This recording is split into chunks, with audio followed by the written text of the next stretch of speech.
जर समोरची व्यक्ती आपल्या कामाच्या मध्ये अडथळा निर्माण करत नाही तर आपण पण त्यांच्या कामात अडथळा निर्माण करायचा नाही. त्यांच्या आनंदात, त्यांच्या सगळं काही गोष्टीमध्ये, चांगलेपणामध्ये आडमुठपणा आणि काय म्हणतात त्याला,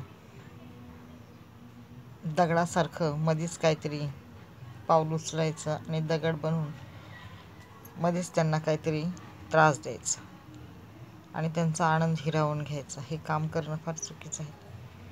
ती लोक करतात का तुमच्यामध्ये लुडबुड, तुमच्या आनंदात, तुमच्या मित्रमंडळीमध्ये, तुमच्या नातेवाईकांमध्ये?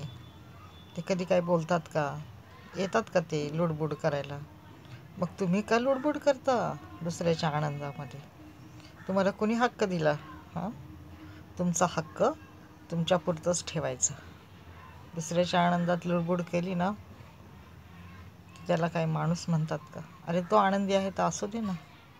तुम्ही आनंदी असता तेव्हा ते लोक बोलतात का की का ते आनंदी आहेत आणि का त्यांना ते तर एक शब्द पण बोलत नाहीत? ह्याला म्हणतात माणूस.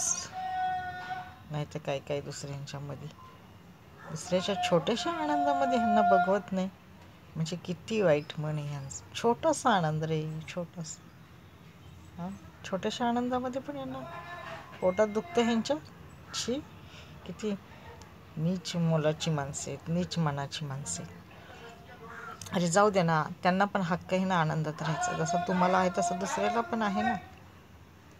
त्या दुसऱ्याने नेहमी दुःखातच राहावं, दुसऱ्याने दुसऱ्याशी संबंधच नाही ठेवावं आणि तुम्ही मात्र सगळं जग फिरून यायचं. जगात जाऊन यायचं, आपली हे करून यायची, आई घालून यायची.